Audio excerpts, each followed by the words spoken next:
তো একজন সাধারণ মানুষ একজন আলেমকে এক গ্লাস পানি পান করায় দুশ্মনির কারণে না মহব্বতের কারণে? কত টাকার জিনিস দিল সেটা দেখার ব্যাপার নয়, মহব্বতটা দেখার ব্যাপার। আরেকজন আলেমকে দেখে তো হুজুর দুনিয়াতে আমি আপনার এক বদনা উজুর পানির ব্যবস্থা করে দিয়েছিলাম। বলেন তো টিউবওয়েল থেকে এক বদনা পানি পুরাইয়া একজন আলেমের কাছে নিয়ে দিতে 100 টাকা লাগে? মনেও না। ভালো রকম জেনে রাখবেন, আলেমকে মোহাব্বত করতে টাকা লাগে না, এমন একটা অন্তর লাগে যে অন্তরে বুঝবে যে এরা নবীগণের কাজ করে।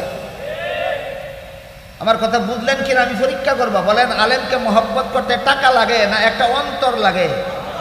যে অন্তরে কি বুঝবে এরা নবীগণের কাজ করে, এই কথাটা বুঝলেই আলেমকে মোহাব্বত করবো, আর কেউ ফিরাইতে পারবে না।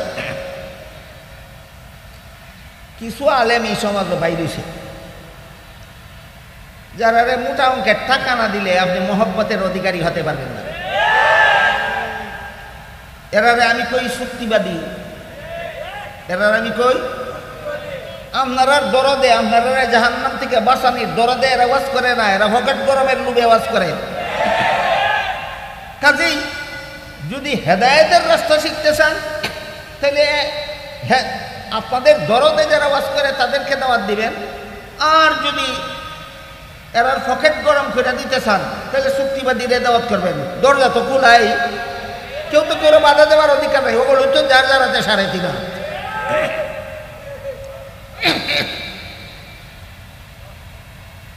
আল্লাহর রাসূল বলেন, এই যে কিছু গুনাহগার মুসলমানে হাসরের মাঠে একদল আলিমকে জান্নাতে যাওয়ার পথে পিছন থেকে দেখিয়া কইব যে আমি আপনারে মহব্বত করতাম বললে এক গ্লাস পানি পান করাইছিলাম, আমি আপনাকে মহব্বত করতাম বললে এক বদনা উজুর পানি ব্যবস্থা করে দিয়েছিলাম, তখন এরা এই কথাটাও কইব যে আজকে আমাদের গুনার কারণে আল্লাহ হুকুম দিয়া দিছে জাহান্নামে যেতাম। রাসূল বলেন, এই কথাটা শুনিয়া আলেমগণ যে জান্নাতে যাইতেছিলেন তাদের জান্নাতে যাওয়া বিরতি দিয়া দাঁড়ায় যাবেন। তারা মনে করবেন যে আমি শেষ চেষ্টা করে দেখি লোকটারে জাহান্নাম থেকে বাঁচানি যায় কিনা। এই জন্য অন্য হাদিসে আল্লাহ রাসূল বলেছেন, আল্লাহ এবং আল্লাহর রাসূলের পরে আলেমগণের চেয়ে বড় জনদরদি জগতে আর কেউ নাই। আল্লাহ এবং আল্লাহর রাসূলের পরে আলেমগণের চেয়ে বড় জনদরদি জগতে আর কেউ নাই। রাসূল বলেন, আলেমগণ ভাববেন আমার জান্নাতে আমি পরে যাই, শেষ চেষ্টা করে দেখি লোকটারে জাহান্নাম থেকে বাঁচানি যায় কিনা। এই উদ্দেশ্যে তারা দাঁড়াবেন, দাঁড়াই আল্লাহ রেখিবেন, আল্লাহ এই লোকটা ঠিকই কইছে আমারে মহব্বত করতো, এই জন্যই আমার এক গ্লাস পানি পান করাইছিল। ওই লোকটা ঠিকই কইছে আমারে মহব্বত করতো, এই জন্যই আমার এক বদনা উজুর পানির ব্যবস্থা করে দিছিল। আলেমরা এই কথা বলার সাথে সাথে আল্লাহ আলেমদেরকে বলবেন, আলেমরা শোনো, এদের গুনার কারণে আমি হুকুম দিছি জাহান্নামে যাইতো। হুকুমের বাকি না হুকুম হইয়া গেছে? হুকুম হইয়া গেছে। এরপরে আল্লাহ বলবেন, কিন্তু তোমরা আলেমরা যেহেতু সাক্ষী দিলা যে এরা তোমরা মহব্বত করতো, তোমাদের সাক্ষীর কারণে আমার হুকুম প্রত্যাহার করলো, আমি এদেরকে মাফ করে দিলাম, তোমরাও জান্নাতে যাও, এদেরকে সাথে নিয়ে যাও। এই হেদায়েত কাকে বলে? মানুষকে চিরশান্তি এবং চিরমুক্তির পথ দেখাইয়া দেওয়ার নাম হেদায়েত। যে পথে জীবন যাপন করলে মানুষ চিরকালের জন্য শান্তি লাভ করবে,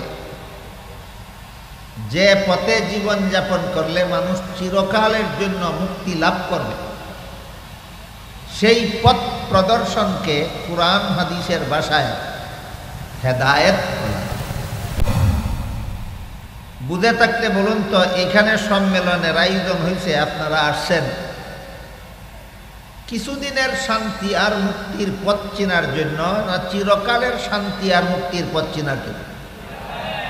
এইটার নাম হেদায়েত।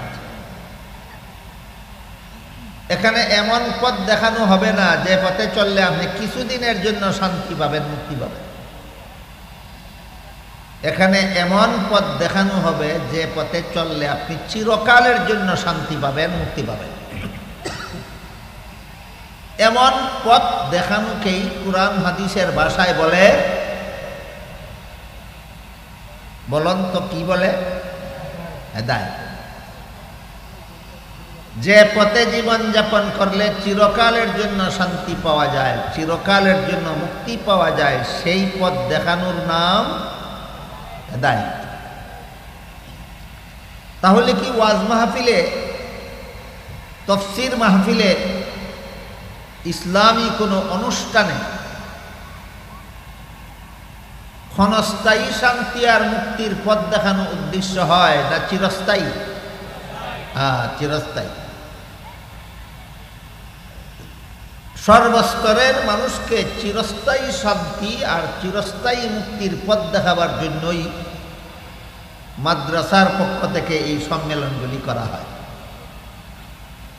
কারণ মাদ্রাসায় লেখাপড়া করে যারা আলেম হন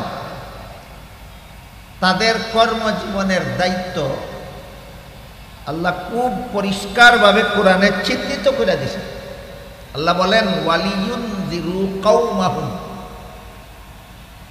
আলেমরা যেন নিজের জাতিকে জাহান্নামের ভয়ঙ্কর শাস্তির ব্যাপারে সতর্ক করে। হে আমার জাতি মানুষেরা, এমন কাজ দুনিয়ার জীবনে করবা না যে কাজ করলে পরকালে জাহান্নামের ভয়ঙ্কর শাস্তি ভোগ করতে হয়। এটা আলেমগণের দায়িত্ব। কাজেই কোনো আলেম যদি মনে করেন আমি কোরআন হাদিসের এলেম শিখছি, নামাজ রোজা ইবাদত বন্দেগী করি, হালাল পথে চলি, হারাম কাজ করি না, আমি জাহান্নাম থেকে বাঁচার পথে আছি, আমার সমাজের মানুষ হারাম কাজ করে জাহান্নামে গেলে আমার কি আসে যায়, এরকম মানে যদি করেন কোনো আলেম, তাহলে আল্লাহ আলেমকে যে দায়িত্ব দিয়েছিলেন সেই দায়িত্ব আদায় হবে না। জান বাঁচানি আলেমের কাজ নয়। যারা আলেম না তাদের কাজ হইল জাহান্নাম থেকে যার যার জান বাঁচাও। আলেমের কাজ হইল আগে নিজের জান বাঁচাও, পরে সমাজের মানুষকে জাহান্নাম থেকে বাঁচাও। আমার কথা বুঝে থাকলে বলেন, আপনাদের যতটুকু দায়িত্ব আলেমদের ততটুকুই। আপনাদের দায়িত্ব কি? যার যার জান বাঁচাও। কিসের থেকে? জাহান্নাম থেকে। যারা আলেম না তাদের দায়িত্ব হলো জাহান্নাম থেকে যার যার জান বাঁচাও। আলেমের দায়িত্ব হইল জান বাঁচাইয়া বসে থাকলে হবে না, সমাজের মানুষকে জাহান্নাম থেকে বাঁচাও। কাজেই আলেমদের এই 2 নম্বর দায়িত্বটা পালন করার জন্য বর্তমান বাংলাদেশে 25,000 কওমি মাদ্রাসার পক্ষ থেকে বৎসরে 25,000 ইসলামী সম্মেলন হয়, শুধু সর্বস্তরের মানুষকে জাহান্নাম থেকে বাঁচার পথ দেখাবো। দেখুন তো একটু ক্লিয়ার হইল কিনা যে মাদ্রাসার পক্ষ থেকে সম্মেলন কেন হয়? জান বাঁচাবার জন্য না সমাজ বাঁচাবার জন্য? সমাজ বাঁচাবার। এরপরে আমাদের বোঝা দরকার জাহান্নাম থেকে বাঁচার পথ যে আলেমগণ আপনাদেরকে দেখাইবেন, মন গড়া পথ দেখাইবেন না আল্লাহ এবং আল্লাহর রাসূল যেই পথ চিনাইছেন সেই পথ? হ্যাঁ, সেই পথ। আলেমগণ নিজেদের পক্ষ থেকে মন গড়া কোনো পথ আপনাদেরকে জাহান্নাম থেকে বাঁচার দেখাতে পারেন না। কেউ দেখাইলেও সেই পথে চললে আপনি নাজাত পাবেন না। ফাঁকে ফুঁকে এমন 1-2 আলেম পাওয়া যায় যারা মন গড়া কথাই কয়। এই কারণে গোটা আলেম সমাজই খারাপ না। বলেন তো ডাক্তারদের মধ্যে 2-1 ডাক্তার এমন পাওয়া যাবে কিনা যে মাঝে মধ্যে ভুল চিকিৎসাও করে? এই কারণে কি ডাক্তারি বিদ্যাটাই খারাপ? বর্জন করা যাবে? 1-2 ডাক্তারে ভুল চিকিৎসা করার কারণে কেউ যদি ডাক্তার সমাজটাকেই বয়কট করে তাইলে তার জীবন ধ্বংস হতে বাধ্য। ঠিক তেমনি ভাবে আলেমদের মধ্যে 1-2 আলেম যদি ভুল পথ দেখায় এই কারণে যদি গোটা আলেম সমাজকেই বয়কট করা হয়, আপনাদের ঈমান ধ্বংস হতে বাধ্য। কোনো ডাক্তার যদি ভুল চিকিৎসা করে তার দ্বারা আমি চিকিৎসা করাইব না, তেমনিভাবে কোনো আলেম যদি ভুল পথ দেখায় তার দেখানো পথে আমি চলব না। কাজেই এক দুইজন ডাক্তারের দোষে যেমনভাবে গোটা ডাক্তার সমাজটাকে বয়কট করা যায় না, তেমনিভাবে এক দুইজন আলেম ভুল পথ দেখানোর কারণে গোটা আলেম সমাজকে বয়কট করা যায় না। জাহান্নাম থেকে বাঁচতে হলে সিংহভাগ আলেমগণ যেই পথ দেখান সেই পথেই আমাদের জীবনযাপন করতে হবে। এই কিছুদিন আগে ইন্টারনেটে দেখলাম একজন আলেম একটা ভুল কথা বলছে। যেহেতু ভুল কথাটা ইন্টারনেটে চালু হয়ে গেছে, একজন হে ইমানদারগণ, তোমরা নিজেরাও জাহান্নামের আগুন থেকে বাঁচো, পরিবার পরিজন বিবি বাচ্চা ছেলে মেয়েকেও জাহান্নামের আগুন থেকে বাঁচাও। তাইলে যারা কোনো সন্তানের মা বাবা না, যার অধীনে কোনো পরিবার নাই, ফ্যামিলি নাই, তার দায়িত্ব হইল জাহান্নাম থেকে বাঁচো। যার স্ত্রী আছে পুত্র আছে, তার দায়িত্ব তুমিও জাহান্নাম থেকে বাঁচো, তোমার স্ত্রী পুত্রকেও জাহান্নাম থেকে বাঁচাও। এই ব্যাপারে একটা লম্বা হাদিস আছে, ওইদিকে গেলে আমি আপনাদের আমি যেই কথাটা বুঝাইতে চাইতেছি এইদিকে যাইতে পারবো। সেই হাদিসের সারমর্ম হলো, দুনিয়াতে প্রতিটি মানুষ কোনো না কোনো ব্যাপারে দায়িত্বশীল। প্রত্যেকটা মানুষকে যার যার দায়িত্ব সম্পর্কে, যারা দেশের সরকার, এরা সমস্ত দেশের মানুষকে জাহান্নাম থেকে বাঁচাবার দায়িত্বশীল। দেশের সরকার কতজনকে জাহান্নাম থেকে বাঁচাবার দায়িত্বশীল? দেশের সমস্ত মানুষকে জাহান্নাম থেকে বাঁচাবার দায়িত্বশীল। কাজেই দেশের সমস্ত মুসলমানকে যদি তুমি নামাজি না বানাও, যতটা বেনামাজি তোমার দেশে যতগুলি বেনামাজি তৈরি হবে, সবগুলি বেনামাজি পরকালে যে পরিমাণ শাস্তি পাবে, একা সরকারকে সবগুলি বেনামাজির সমান শাস্তি আখেরাতে ভোগ করতে হবে। দেশের সরকার হওয়া দিল্লির লাড্ডু না, ভাইরা গিল্লা লাইলেই সারে, কিনা গিল্লা লাইলেই সারে।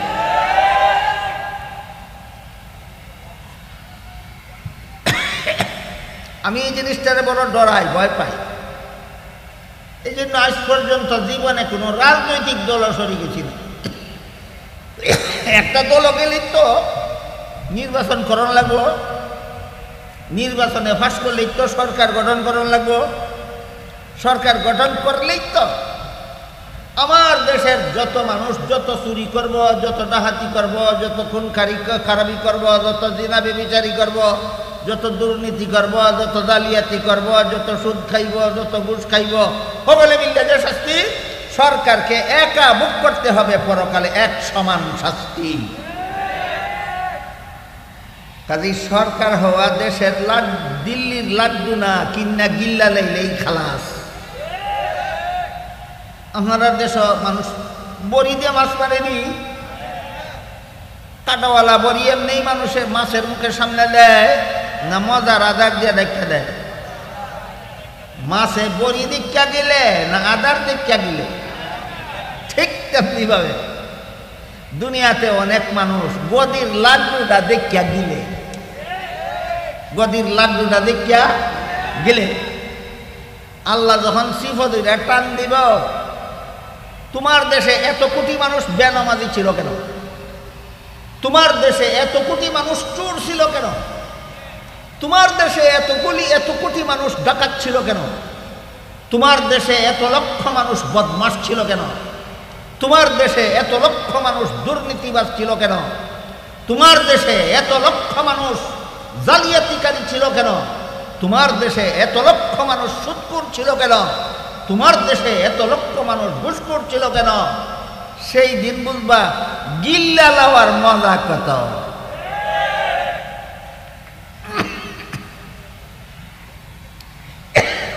এরপরে রাসূল বলেন যে দেশের সরকার না কিন্তু পরিবারের কর্তা, তুমি নিজেকেও জাহান্নাম থেকে বাঁচাতে হবে, তোমার পরিবার পরিজনকেও জাহান্নাম থেকে বাঁচাতে হবে। যেই ব্যক্তি সরকারও না, পরিবার কর্তাও না, বউও নাই, ছেলেও নাই, মেয়েও নাই, কর্মচারীও নাই, গোলামবান্দিও নাই, আল্লাহর রাসূল বলেন তুমি তোমার 3.5 হাত বডির কর্তা। এবার কের কর্তা? সরকার, দেশের কর্তা, পরিবারের কর্তা, বউ বাচ্চার কর্তা। যার অধীনে দেশ নাই, যার অধীনে পরিবার নাই, আল্লাহ রাসূল বলেন তুমি তোমার 3.5 হাত বডির কর্তা। তোমার 3.5 হাত বডি, হাতের দ্বারা কি কি গুনাহ করাইছো, পায়ের দ্বারা কি কি গুনাহ করাইছো, চোখের দ্বারা কি কি গুনাহ করাইছো, কানের দ্বারা কি কি গুনাহ করাইছো, অন্তরের দ্বারা কি আকাম কুকামের সিদ্ধান্ত নিয়ে গুনাহ করেছ, সবগুলির জবাব একদিন আল্লাহর কাছে দিতে হবে। এখন বলেন তো কর্তা ছাড়া কজন মানুষ আছে দুনিয়ায়? এই 1-2 জনে জবাব দিছে। আল্লাহ রাসূল বলেন কর্তা ছাড়া কোনো মানুষ নাই দুনিয়াতে, প্রত্যেকটা মানুষ ওই কর্তা। তুমি যার কর্তা ছিলা তার জবাব না দিয়া তোমার রক্ষা নাই শেষ বিচারের দিন। রাসূলের হাদিসটা মোটামুটি বুঝে থাকলে এবার বলেন, ধরেন একটা কথার কথা, আমি বিয়ে শাদী করছি, বুঝানির লেগে কইতেছি, আসলে ফেলাম করছি, ধরে নেন। আমি বিয়ে শাদী করছি না, আমার বউ নাই, বাচ্চা নাই, আমার অধীনে কোনো গোলাম নাই, বান্দি নাই, কর্মচারী নাই, আমি কিসের কর্তা? হ্যাঁ, তাইলে আমি আপনারা বুঝাইতে পারছি, রাসূলের কথাটা বুঝাইতে পারছি। তোমার অধীনে কোনো মানুষ নাই, তুমি 3.5 হাত দেহের কর্তা। 3.5 হাত দেহের কোন অঙ্গের দ্বারা কোন গুনাহ হইছে, কিয়ামতের দিন তোমাকে আল্লাহর কাছে জবাব দিতে হবে। বিয়া করছো, বউ আছে, ছেলে আছে, মেয়ে আছে, ছেলে মেয়েকে, বউ বাচ্চাকে তুমি নামাজি বানাইছো না বেনামাজি বানাইছো, কিয়ামতের দিন আল্লাহর কাছে জবাব দিতে হবে। তুমি দেশের কর্তা, সরকার বানাইছো, তুমি তোমার দেশের মানুষকে নামাজি বানাইছো না বেনামাজি বানাইছো, দুর্নীতিবাজ বানাইছো না সুনীতিবাজ বানাইছো, কিয়ামতের দিন আল্লাহর কাছে জবাব দিতে হবে। এবার মূল কথার দিকে ফিরে যাই। কুরআনে আল্লাহ বলেন ইয়া আইয়ুহাল্লাযীনা আমানু কু আনফুসাকুম ওয়া আহলিকুম নারান ওয়াকুদুহান নাসু ওয়াল হিজারা। হে মুমিন মুসলমানেরা, তোমরা নিজেরাও জাহান্নাম থেকে বাঁচো, বিবি বাচ্চা ছেলে মেয়েকেও জাহান্নাম থেকে বাঁচাও। তাহলে মা বাপের দায়িত্ব শুধু জান বাঁচানো না, বিবি বাচ্চাও, বিবি বাচ্চা। এখন আপনি যদি ছেলে মেয়ের বাবা হইয়া থাকেন, ছেলে মেয়ের কেমনে জাহান্নাম থেকে বাঁচাইবেন? এখানে আবার অনেকে সুফিগিরি দেখায়, জাহান্নাম থেকে বাঁচানোর মালিক তো আল্লাহ। এটা কথা সত্য, মতলব খারাপ। বাঁচানোর মালিক আল্লাহ, এটা সত্য কথা, কিন্তু হের মতলব খারাপ। কয় বাঁচানোর মালিক তো আল্লাহ, আল্লাহ না বাঁচাইলে আমি নিজেই বাঁচবো কিভাবে, আর আমার ছেলে মেয়েকেই বাঁচাইব কিভাবে? এইরকম সাফাবাজেরও অভাব নাই আমরা দেশ। কোরআন হাদিসের কথা কইলেই হে একটা মতলব খারাপ নিয়ে একটা সত্য কথা বললে একটা ফেস লাগাই দেয়। এইরকম ফেস তো আমিও লাগাইতারি। বলেন তো আপনাদের ক্ষেতে ফসল দেওয়ার মালিককে? তুমি কেন লাঙ্গল জল লইয়া খেতে যাও? বলেন তো আপনাদের রোগ হইলে রোগ মুক্তি দেওয়ার মালিককে? তুমি কেন ডাক্তারের কাছে ওষুধ খাইতে যাও? বলেন আপনাদের সন্তান দেওয়ার মালিককে?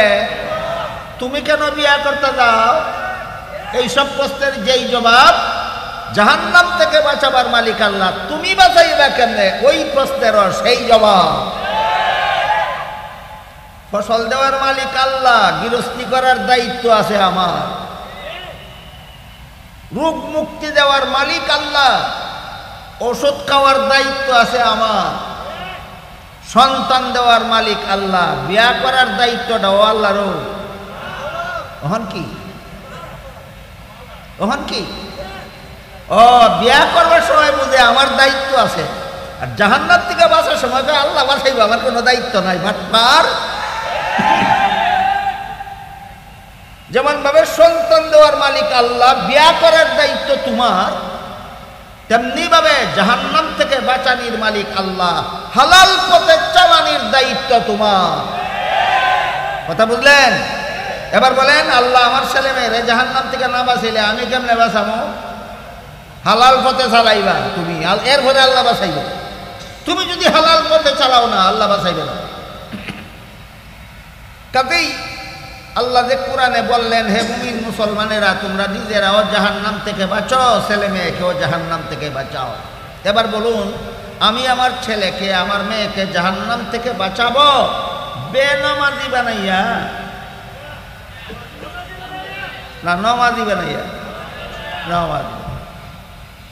আমার ছেলেকে আমার মেয়েকে জাহান্নাম থেকে বাঁচাইতে হইলে জীবনের শুরুতেই নামাজি বানাইতে হবে। জীবনের শুরুতেই যেই মা বাপে তার সন্তানদের নামাজি বানায় না, এর মানে হইল মা বাপে জাহান্নামে পাঠাইবার জন্য তারে রেডি করে। মা বাপে তারে নামাজি বানায় না, মানে কই ফাটাইবার লাগে তৈয়ার করে, জাহান্নামে ফাটাইবার লাগে তৈয়ার করে। এখন প্রশ্ন হইল, তাহলে আমার ছেলে মেয়েকে যদি জাহান্নাম থেকে বাঁচাইতে হইলে তাকে আমার নামাজি বানানি লাগবো। কবে বানাইব নামাজি আমার ছেলে মেয়েকে? এখন এটা শুনেন। হাদিস শরীফে রাসূল করিম সাল্লাল্লাহু আলাইহি ওয়াসাল্লাম বলেন, মুরু আওলাদাকুম বিসসালাতি ইযা বালাগু সাবআ সিনিন ওয়াদরিবুহুম ইযা বালাগু আশরান আও কামা ক্বালা আলাইহিস সালাতু ওয়াসসালাম। রাসূল বলেন, হে আমার উম্মত মুসলমানেরা, তোমাদের ছেলে মেয়ের বয়স যখন 7 বছরের হয় তখন তারে নামাজের আদেশ করো। তাহলে নামাজ শিখানি লাগবে 14 বছরের সময় না 7 বছরের আগে? হ্যাঁ, 7 বছরের আগে নামাজ শিখাও, 7 বছরের সময় নামাজের আদেশ করো। 10 বছরের কোনো মুসলমানের বাচ্চা যদি নামাজ পড়তে না চায়, তাকে শাসন করে নামাজি বানাও। এই হইল সন্তানকে জাহান্নাম থেকে বাঁচাবার পথ। 7 বছরের আগে আমার ছেলে মেয়েকে আমার নামাজ শিখাইতে হবে। একটু খোলাসা করে বলি, নামাজ শিখাইতে কত বছর লাগে? যারা যারা নামাজ পড়ে না তারা একটু জবাব দিবেন। নামাজের আগে উযুকরণ লাগে, উযুর 4 ফরজ। উযুর 4 ফরজ শিখতে ক মাস লাগে? Coin 1 minute. মুখ দোয়া, হাত দোয়া, মাথা মাথা করা, ভাব দোয়া। এরপরে 7 কারণে উযু ভাঙ্গে, 7 মিনিট লাগে শিখতে। হ্যাঁ, উযু ভাঙ্গে 7 কারণে, শিখতে লাগে 7 মিনিট। নামাজের 13 ফরজ, শিখতে লাগে 13 মিনিট। কথা বুঝেন কিনা? 19 কারণে নামাজ ভাঙ্গে যায়, শিখতে লাগে 19 মিনিট। নামাজের ওয়াজিব আছে 15টা, শিখতে লাগে 15 মিনিট। নামাজের সুন্নত আছে 28টা, শিখতে লাগে 28 মিনিট। আমার কথা বুঝা থাকলে বলেন, উযু কিরা নামাজ পড়ন শিখতে কত বছরের দরকার? 1-2 মাস, 1-2 মাস, 1-2 মাস। এই 1-2 মাস সময় ব্যয় করিয়া বাংলাদেশের শতকরা 90 জন মুসলমান মা বাপে এই নামাজটা। একজন রাজত্বের অধিকারীর কথা কইলাম, ছোটখাটো একটা রাজা ছিল না, সারা পৃথিবীর রাজা ছিল। হ্যাঁ, সারা পৃথিবীর রাজা ছিল। আর একজন রাজার কাহিনী কই, ইনি সারা পৃথিবীর রাজা ছিল না, শুধু মিশরের রাজা ছিল। শুধু মিশরের রাজা ছিল, কিন্তু রাজা ছিল দীর্ঘদিন পর্যন্ত। রাষ্ট্রীয় গদি কামড় দিয়া দইরা রাখছে 400 বছর। গদি কামড় দিয়া দইরা রাখছে কতদিন? 400 বছর। 400 বছরের ভিতরে তার সর্দিও করছে না কোনো। 400 বছরের ভিতরে তার মাথা ব্যথাও করছে না কোনো, 400 বছরের ভিতরে তার গায়ে জ্বরও আসছে না কোনো। বলেন অসুস্থ দুঃখী রাজা না সুস্থ সুখী রাজা? সুস্থ সুখী রাজা। 400 বছর পর্যন্ত কোনো অসুখ বিসুখ না হওয়ায় শেষ পর্যন্ত তার মাথার মধ্যে একটা বুদ্ধি যাবে, এইরকম সুস্থ তো কোনো মানুষ হতে পারে না, চিরসুস্থ কোনো মানুষ হতে পারে না। আমি যেহেতু চিরজীবন সুস্থ, কোনোদিন কোনো অসুখ বিসুখ হয় না, কাজে আমি মানুষ রাজা না, আমি মানুষের খোদা। সারা দেশের মানুষেরা কইল, এই দেশের মানুষ, আমি শুধু রাজা না, আমি তোমরা খোদাও। দেশের মানুষ কয়, জি মহারাজা, আপনি আমরা খোদাও। বলেন অরিজিনাল খোদা না ডিজিটাল? এই খতলা শব্দ বাড়িছে বর্তমানে। আমি তো বুঝি সুঝি না বেশি, স্কুলে পড়লে তো বুঝতাম। ব্যবহার প্রয়োগ ক্ষেত্র দেখতে দেখতে আমার যে অভিজ্ঞতা হয়েছে, এর থেকে আমি এতটুকু বুঝি অরিজিনাল মানে আসল আর ডিজিটাল মানে নকল। এবার বলেন মিশরের রাজা কি অরিজিনাল খুদা না ডিজিটাল খুদা? হ্যাঁ, ডিজিটাল খুদা। আল্লাহ আসমান দিকে কয়, তোরে খুদাগিরির মজা শিখাইয়া যেই নদীর পানি দিয়া মিশরের গৃহস্থরার গৃহস্থী করত, ক্ষেত গৃহস্থী করত মিশরের গৃহস্থেরা, যেই নদীর পানি দিয়া নদীরে আসমানের খুদায় হুকুম দিছে শুকাইয়া যাও, একেবারে শুকাইয়া কাঠ হইয়া গেছে। সারা দেশের গৃহস্থী আটকা পড়ছে নি। এখন যারা বুট দিয়া খুদা বানাইছিল এরা আইসে খুদার বাড়ি, মহারাজ আপনি তো কইলেন আপনি খুদা, আমরা তো সবাই বুট দিছি, কেউ তো অনাস্থা দিছি না। এখন যে নদীর পানি শুকাইয়া গেল গা, পানি তো খুদা ছাড়া কেউ দিতে পারে না, আপনি পানি দেখা দেখ। হ্যাঁ কইলাম মনে মনে বুঝে পানি দেওয়ার ক্ষমতা যেতাম না, কিন্তু যদি জনগণ কয় আমার ক্ষমতা নাই, তে লাগতেই খুদার এলামাইব, এই কথা কইবার সাহস নেই। এখানে করছে একটা রাজনীতি। এই দেখেন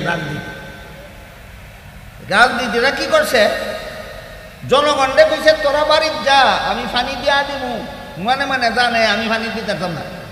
এইগুলির নাম ওই বর্তমানে রাজনীতি না, বুঝুন সুজন না কিছু, মনে মনে জানে পানি দিতে পারতাম না, কিন্তু জনগণে কইছে যা দিব। এরপরে জনগণ আশ্বস্ত হইয়া যার যার বাড়ি করে গেছে গা। ডিজিটাল খুদা সিংহাসন থেকে লাইনিয়া আওয়ার ফারুইয়া পাহাড়ের ভিতরে গিয়া জঙ্গল ঢুকিয়া আল্লাহর দরবারও সেজদাত করছে। কইরা কয়, খুদা আসলে তো আমি খুদা না, তুমি আসল খুদা, আমি হইলাম ডিজিটাল খুদা। আমি দাবি কইরা লাইছি জনগণের কাছে আমি খুদা, হেরাও মাইনা লাইছে। ওহন তুমি পানিটা দিয়া না দিলে এরা আমার এলাকিয়া খুদাগিরির মজা শিখাই দেব। আল্লাহ তুমি পানিটা দিয়া দাও, মানুষে বুঝুক আমি দিছি। এইটার নাম বর্তমানের রাজনীতি। আসল খুদায় পানি দিয়া দিব আর জনগণে বুঝবো ডিজিটালটাই দিছে। আসল ডিজিটালটাই পানি দিছে না আসলে মানুষে বুঝবো। এই দেখেন রাজনীতি, রাজনীতি কারে কয়। 4-5 বছর আগে লন্ডনে এক বেটা আমার জিজ্ঞাসা করে, কয় হুজুর পলিটিক্সের ডেফিনেশন জানেন? আমি কই বেটা পলিটিক্যালই করি না, পলিটিক্সই করি না, পলিটিক্যাল ডেফিনেশন আমার দরকার কি? কয় শিক্ষা রাখেন, কাম লাগবে। আমি কাম লাগলে শিক্ষা রাখি। কয় পলিটিক্সের ডেফিনেশন হইল টিক্সের উপর টিক্স, তার উপর ডাবল টিক্স, তার নাম পলিটিক্স।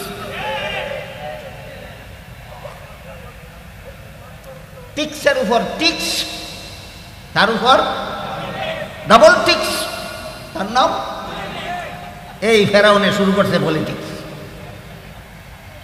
এই ধরনের পলিটিক্স করতে গেছে ফেরাউন থেকে আইছে। এই ধরনের পলিটিক্স করতে গেছে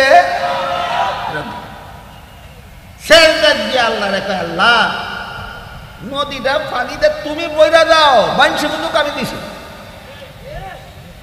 এই ফেরাউনের পলিটিক্স, দিব একজনে আর মানুষে বুঝবো আর একজনে। এরপরে সেজদার থেকে মাথা উঠাই। আরেকটা কথা কইছে, এই বটপারি রাজনীতি কেন করলাম জনগণের সাথে, এটার বিচারটা তুমি আমার মরণের পর থেকে কইরা লইও। এটাও কইছে, সেজদার থেকেই কইছে জনগণের সাথে রাজনীতি নিয়ে বাটপারি করলাম কেন, এটার বিচারটা তুমি মরণের পর থেকে কইরা লইও। এর আগে আল্লাহ ফানিটা তুমি দেয়া দাও। এরপরে সেজদার থেকে উঠিয়া পাহাড়ের সর্বশেষ টিলার থেকে নামার সময় মনে মনে টেনশন, খুদার সাথে একটা কন্ট্যাক্ট করতে যে আমার এই ডিজিটাল রাজনীতিটা খুদা বাস্তবায়ন করে দিব, আর বিচারটা আমারে পরকালে আল্লাহ করে নিব। আল্লাহ মানছে কি না মানছে কে জানে, না মানলে তো কাম হতো না। বলেন মনটা শান্তি না টেনশনে ভরা। ঠিক এই সময় আল্লাহ জিবরিল ফিরিস্তারে পাঠাইছে, একজন অচেনা মানুষের আকৃতি ধারণ করে।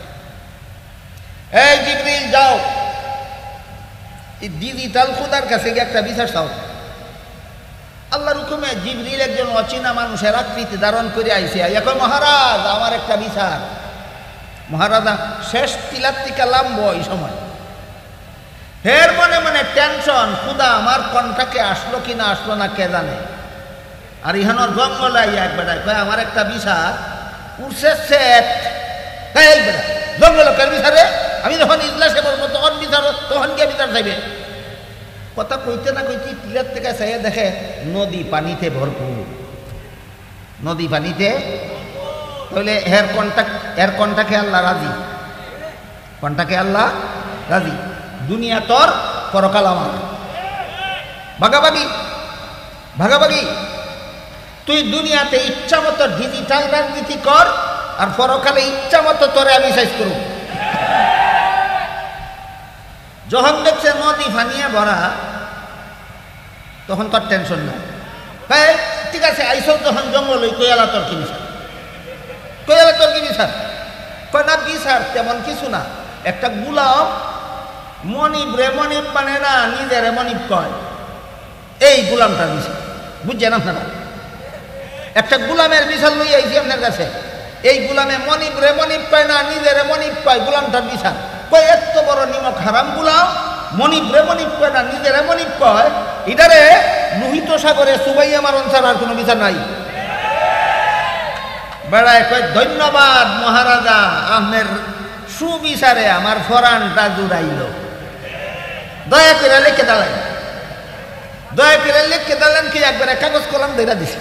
আল্লাহর কাছে কাগজ কলমের অভাব আছে, ধরে দিছে কাগজ কলম।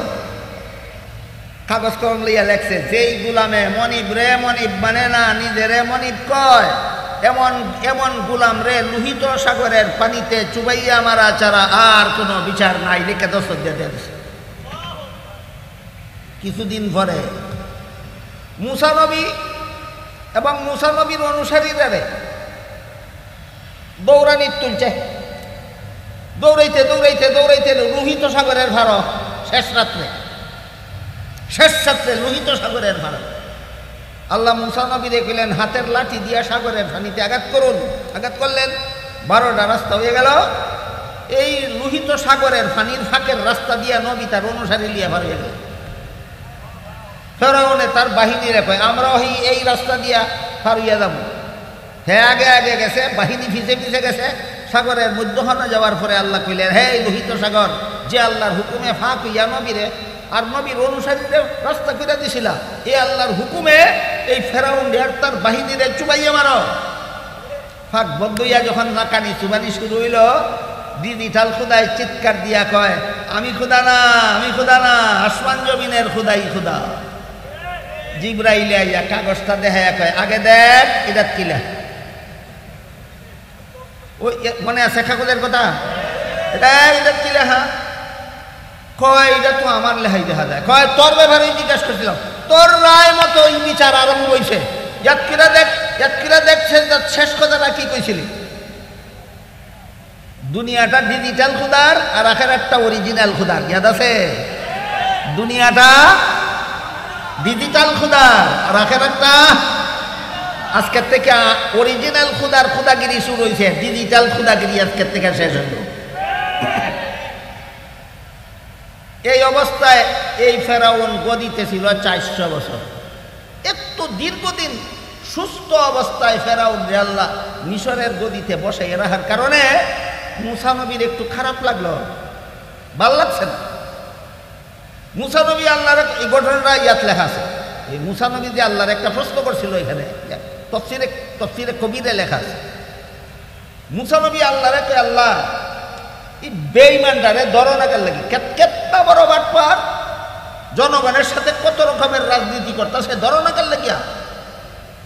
আল্লাহ বলেন, মুসা নবী ধৈর্য ধর, আমি আল্লাহ বেঈমানটারে ছাড় দেই, ছাইরা দেই না।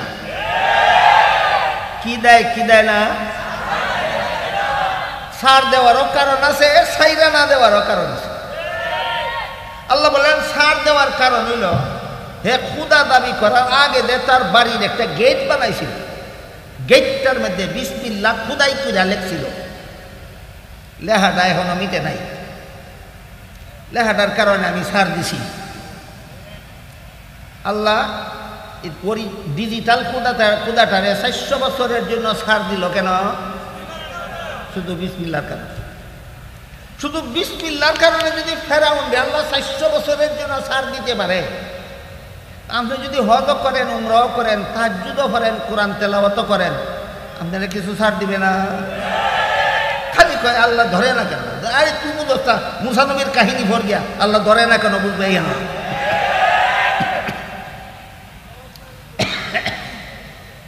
কেন আল্লাহ ছাড় দেয় এটা বুঝলেন, এখন ছাইরা দেয় না কেন এটা বুঝলেন? ছাইরা না দেওয়ার কারণ হইল সে আল্লাহর বিধানে ছিল অবিশ্বাসী। আল্লাহর বিধানে অবিশ্বাসী। আল্লাহর বিধানে যারা অবিশ্বাসী হয়, আল্লাহ কোরআনে যত বিধান বর্ণনা করেছেন এগুলি মেনে চলা জান্নাতে যাওয়ার পথ, এইগুলি অবিশ্বাসী হওয়া জাহান্নামে যাওয়ার পথ। কাজে আল্লাহর বিধানের বিরুদ্ধে যারা আপত্তি আছে, আল্লাহর বিধানের বিরুদ্ধে যারা যুক্তি দেয়, আল্লাহর বিধান যারা সরল মানে মেনে নিতে রাজি হয়, আল্লাহ এদেরকে কোনো কারণবশত ছাড় দিতে পারে, ছাইরা দেয় না। গেল 2 গদিওয়ালার কাহিনী, একজনের নাম আর একজনের নাম এক গদিওয়ালা ছিল সারা পৃথিবীর গদির মালিক, আরেক গদিওয়ালা ছিল 400 বছর পর্যন্ত গদির মালিক। কিন্তু শেষমেশ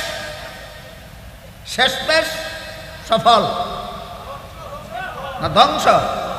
শেষমেশ ধ্বংস। চেয়ার রইল চেয়ারের জায়গায়, মেন চলে গেল সাগরের তলায়। চেয়ার মানি গদি, চেয়ার মানি গদি, চেয়ার গেছে গা সাগরের তলায় না চেয়ারের জায়গায়, আর মেন। এসব কাহিনী আল্লাহ কোরআনে কইছে কেন? কিয়ামত পর্যন্ত দুনিয়াতে যত মানুষ আসবে এদেরকে শিক্ষা দেওয়ার জন্য। ভুলে যাইও না, চেয়ার থাকবে চেয়ারের জায়গায়, তুমি যাইবা গা মাটির তলা।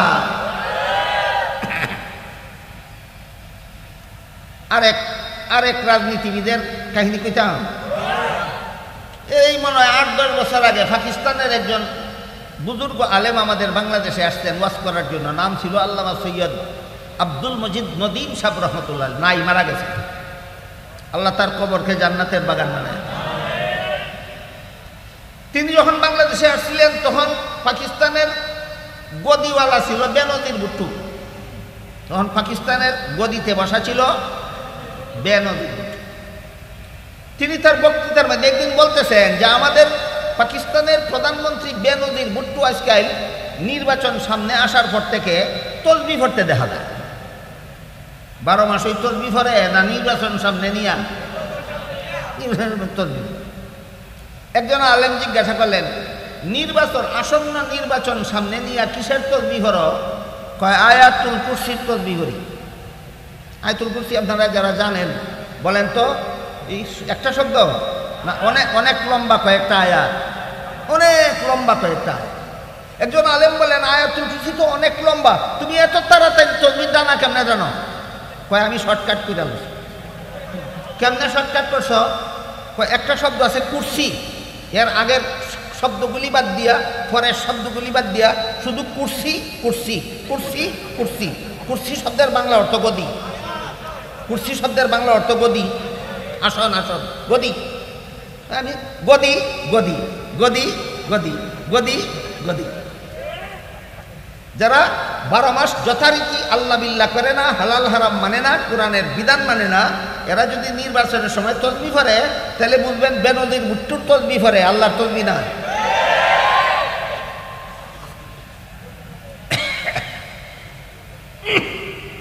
তিন গদিওয়ালার কাহিনী কইলাম, এগুলি তা হোক আজকে, মূল কথা একটু সামনে আগে বলতেছিলাম। আল্লাহর রসুল বলেন জাহান্নাম থেকে বাঁচার 1 নম্বর পথ তুমি আলেম হও। হইতে পারছো না? 2 নম্বর পথ আলেমের ছাত্র হও, তাও বড় নাই। 3 নম্বর পথ স্কুলে পড়ো নিজের ইচ্ছা মতো, নামাজটা হইল আলেমের কথা মতো। এই বুঝা ঠিক কইছে না? নামাজটা পড়ো আলেমের কথা মতো, আর স্কুলে পড়বা নিজের ইচ্ছা মতো না। আলেমের কথা মতো স্কুলে পড়বা যদি জাহান্নাম থেকে বাঁচতে চাও। বেনমাজি হইয়া না নমাজি হইয়া স্কুলে পড়ো, নমাজি হইয়া পড়ো, কলেজে পড়ো, নমাজি হইয়া পড়ো। তোমার স্কুল কলেজের পড়া তোমার জাহান্নামে নিতে পারবে না। রাজনীতি করবা যেভাবে হালাল হয় সেইভাবে করো, মন গড়া মতো রাজনীতি করবা হারাম পদ্ধতিতে। যেই রাজনীতি ফেরাউনরে জাহান্নামে নিছে, যেই রাজনীতি নমরুদরে জাহান্নামে নিছে, যেই রাজনীতি ইবলিসরে জাহান্নামে নিছে, সেই রাজনীতি তোমাকে জাহান্নামে নিয়ে যাবে যদি হারাম উপায়ে রাজনীতি করো। এবার বলেন রাজনীতি হালাল কেমনে হয় আর হারাম কেমনে হয়? বুঝলা লাগছে রে? করবে অযৌক্তিক না যুক্তি আছে? কি যুক্তি? চাচায় বাপের কাম করে দিছে, এই কারণে বাপ থাকলে যেইভাবে সম্মান করতে বাপটাই চাচারা সেইভাবেই সম্মান করবে।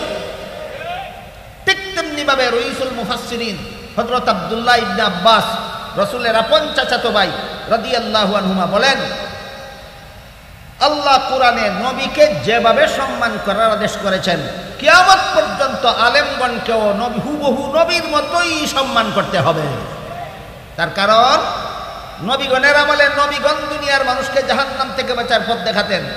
যেই দুনিয়ায় নবী নাই, এই দুনিয়াতে কিয়ামত পর্যন্ত নবীগণের কাজটাই আলেমরা করবে। এবার বলেন কার কাম কে করে? নবীর কাম আলেমে করে। এই যুক্তিতেই আল্লাহর রাসূল বলেন আলেমকে মহব্বত কর যদি জাহান্নাম থেকে বাঁচতে চাস। এই মহব্বতটাই হবে তোমার জাহান্নাম থেকে বাঁচার ব্যবস্থা। শুধু আলেমদের মহব্বত করতো, আলেম হইতে পারছে না, ছাত্র হইতে পারছে না, আলেমের কথা শোনার সুযোগ পাইছে না, শুধু মহব্বত করতো। এমন মহব্বতের দ্বারা যে জাহান্নাম থেকে কিভাবে নাজাত পাইব, এই ঘটনাটা কই আজকের মতো কথা আমার শেষ করি। অনেক বেশি লম্বা সময় আপনারা নষ্ট করে দিলেন।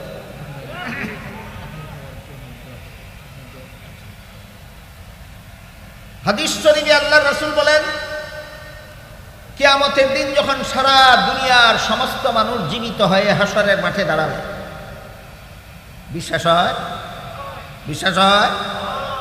সেই দিন আল্লাহ আলেমগণকে বলবেন, হে আলেমরা, তোমরা সমস্ত জগৎবাসী মানুষ থেকে আলাদা হইয়া আলাদা কাতারে দাঁড়াও। আল্লাহর হুকুমে আলেমগণ যখন আলাদা হইয়া দাঁড়াইবেন, তখন আল্লাহ তাদেরকে বলবেন, আমি আল্লাহ দুনিয়াতে তোমাদেরকে আলেম হওয়ার সৌভাগ্য দান করেছিলাম জাহান্নামের আগুন দিয়া জ্বালাবার জন্য নয়, তোমরা জান্নাতে চলে যাও। কারা গেল জান্নাতে? আলেম। এখানে একটা প্রশ্ন আছে জটিল, এটা হইল আলেম হইলেই জান্নাতে যাওয়া যাবে, হাদিস শরীফে রাসূল বলছেন। কাজে আলেমের নামাজ না পড়লে অসুবিধা কি? আলেমের রোজা না রাখলে অসুবিধা কি? আলেম সুদকুর, ঘুষকুর, মদকুর, গাঞ্জাকুর, দুর্নীতিবাজ, জালিয়াতিকারী, বাটপার হইলে অসুবিধা কি? প্রশ্নটা জাগে। প্রশ্নের জবাবে মুফাসসিরিনে কেরাম লিখেছেন, আলেম 2 প্রকার। এক প্রকার আল্লাহর দৃষ্টিতে আলেম, আর এক প্রকার সমাজের দৃষ্টিতে আলেম। সমাজে আলেম কারে কয়? যিনি কোরআন হাদিসের এলেম শিখছে তারই সমাজে আলেম কয়। দেখেন আপনারা বুঝেন কিনা, সমাজে কারে আলেম কয়? যিনি কোরআন হাদিসের এলেম শিখছে তারই সমাজে আলেম কয়। আল্লাহ কোরআন হাদিসের এলেম শিখলেই আলেম কয় না, কোরআন হাদিসের এলেম শিখার পরে এলেম মতো জীবন যাপন করলে আল্লাহ আলেম কয়। বেশ কমেছিনি, বেশ কমেছিনি, এলেম মতো জীবন যাপন করলে আল্লাহ আলেম কয়। কাজেই আল্লাহর দৃষ্টিতে যারা আলেম এরা বেনামা দিতে পারবো? আল্লাহর দৃষ্টিতে যারা আলেম এরা সুদকুর ঘুষখোর হতে পারবে? আল্লাহর দৃষ্টিতে যারা আলেম তারা দুর্নীতিবাদ জালিয়াতিকারী হতে পারবে? পারবে না। শুরুতেই কইছি, এক দুজন ডাক্তার ভুল চিকিৎসা করতেই পারে, তারে আমরা ডাক্তার সমাজ থেকে মাইনাস করে দেব। এক দুজন আলেম ভুল পথে চলতেই পারে, আমরা তাদেরকে আলেমের সমাজ থেকে মাইনাস করে দেব। এক দুইজন তবলিগি গুমরা হতেই পারে, আমরা তাকে তবলিগ জমাতে অবাঞ্ছিত করে দেব। এরকম একটা তবলিগি আছে বর্তমানে, এটার নাম সাদ সাহেব, যে তবলিগে অবাঞ্ছিত, সে ভুল পথে চলে গেছে। এই কারণে গোটা তবলিগটাই খারাপ। তবলিগ খারাপ না, এক দুইটা আলেম ভুল পথে চলতে পারে, আলেম সমাজ খারাপ না। এক দুইটা ডাক্তারের ভুল চিকিৎসা থাকতে পারে, এই জন্য ডাক্তারের সমাজ খারাপ নয়। তো আল্লাহর দৃষ্টিতে যারা আলেম তাদের কি আল্লাহ বলবেন তোমরা জান্নাতে চলে যাও? হাদিস শরীফে রাসূল আরো বলেন, আল্লাহর হুকুমে আলেমগণ যখন হাসরের মাঠ থেকে জান্নাতের দিকে রওনা হবেন, যার যার জান্নাতে যাবেন, তখন তাদের জান্নাতে যাওয়ার পথের পাশে কিছু গুনাহগার মুসলমান দাঁড়াইয়া থাকবে, আর পিছন থেকে এক একজন গুনাহগার মুসলমানে এক একজন আলেমরে ডাকিয়া কইব, হুজুর আমি দুনিয়াতে আপনারে এক গ্লাস পানি পান করাইছিলাম, আপনারা বলেন এরা কত নম্বর পথে জান্নাতে গেল? আল্লাহ রাসূল বলেন এরপরে জাহান্নাম থেকে বাঁচার আর কোনো পথ নেই।